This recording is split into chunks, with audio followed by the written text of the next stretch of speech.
Baik, selamat pagi teman-teman semua. Di sini saya Jerem J. Basa Panggabean akan membawakan materi yaitu mengapa gelombang arus AC itu sinusoidal. Nah, sebelum kita membahas gelombangnya, kita perlu mengetahui apa itu arus AC atau arus bolak-balik. Yaitu arus listrik yang arah dan besarnya berubah-ubah secara periodik terhadap waktu.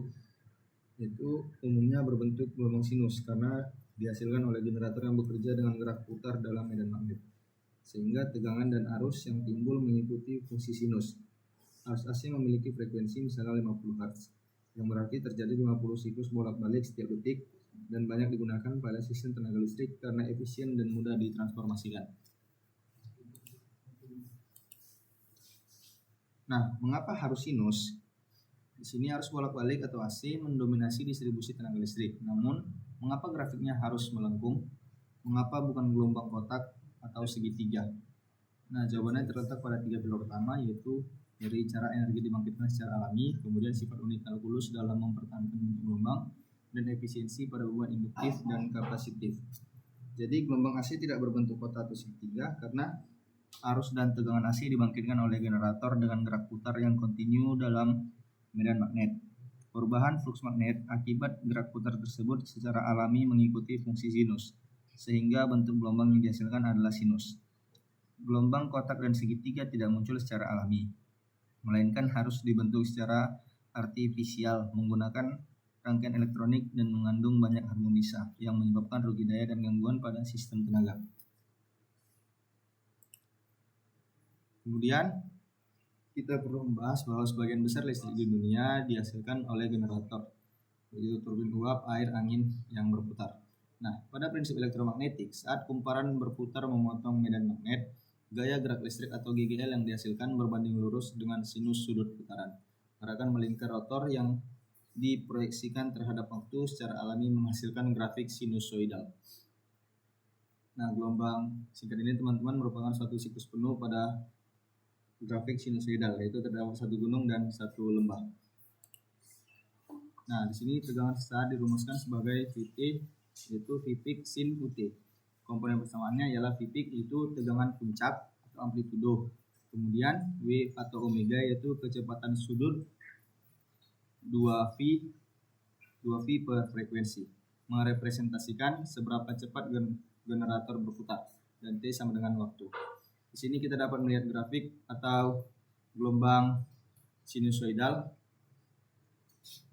yaitu ini merupakan V peak atau tegangan puncaknya atau tegangan tertingginya yang berbanding lurus dengan satuan waktu, yaitu per sekon. Pada standar PLN, frekuensi sistem adalah 50 Hz, artinya terjadi 50 siklus gelombang penuh dalam 1 detik atau 1/50 detik per gelombang. Dalam rangkaian listrik, induktor dan kapasitor merespon perubahan arus atau tegangan, itu dI per dt atau dV per dt. Nah, ini merupakan gelombang dari sinus atau sin wave, dan ini merupakan cosine wave atau gelombang kosinus. Nah, keunikan sinus ini adalah turunan atau laju perubahan dari fungsi sinus adalah kosinus. Bentuk gelombangnya tetap mulus, hanya bergeser fasa. Masalah gelombang lain yaitu turunan dari gelombang kotak adalah 0 atau tak hingga saat transisi vertikal. Lonjakan ini dapat merusak isolasi komponen dan menimbulkan noise elektromagnetik yang parah. Kemudian kita juga membahas respon komponen pasif atau leading dan lagging pada beban resistif, arus dan tegangan sepasa. Yang pertama itu ada komponen induktor atau L, itu arus tertinggal 90 derajat dari tegangan, yaitu disebut kondisi lagging. Kemudian komponen kapasitor atau C, itu arus mendahului 90% dari tegangan, yaitu disebut kondisi leading. Pergeseran fasa ini berjalan mulus pada gelombang sinus.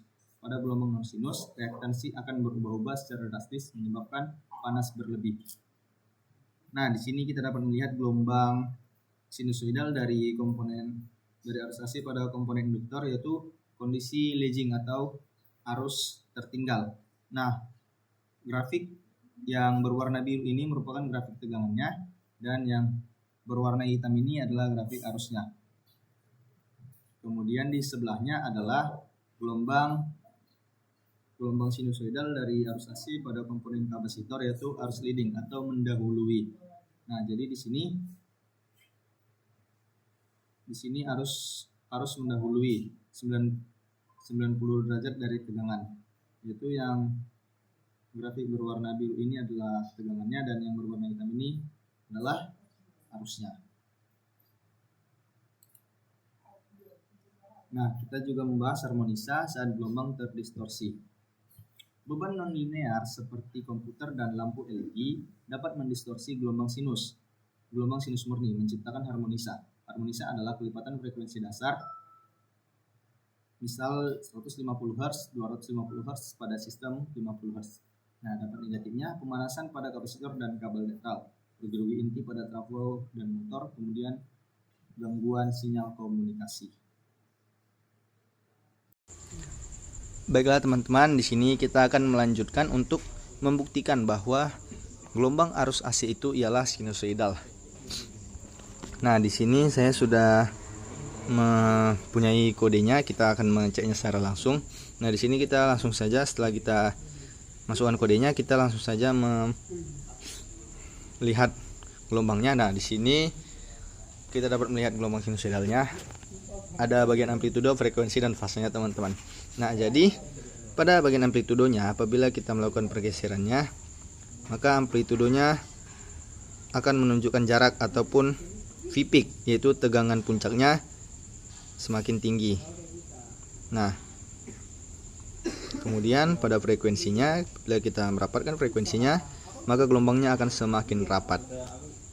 Kemudian untuk fasanya tidak ada perubahan apapun, hanya saja pergeseran fasa. Nah, bisa dilihat kan teman-teman dari gelombangnya. Nah, ini merupakan gelombang sinusoidal dari arus AC teman-teman. Nah, jadi kesimpulan dari materi kita hari ini ialah arus bolak-balik atau AC memiliki bentuk gelombang sinus karena proses pembangkitannya berasal dari generator yang bekerja dengan gerak putar kumparan di dalam medan magnet. Gerak putar tersebut menyebabkan perubahan flux magnet yang berlangsung secara kontinu dan periodik, sehingga tegangan dan arus yang dihasilkan secara alami mengikuti fungsi sinus. Bentuk gelombang sinus dipilih karena paling efisien dalam penyaluran daya, mudah ditransformasikan menggunakan transformator, serta menghasilkan harmonisa yang kecil, sehingga mengurangi rugi-rugi daya dan gangguan pada peralatan listrik. Oleh karena itu, gelombang sinus menjadi bentuk standar yang digunakan pada sistem tenaga listrik dibandingkan gelombang kotak atau segitiga yang harus dibentuk secara artifisial dan cenderung menimbulkan gangguan. Baiklah teman-teman, mungkin sekian video pembelajaran yang dapat saya paparkan pada kesempatan kali ini. Mohon maaf bila ada kesalahan dalam penulisan ataupun penyebutan kata.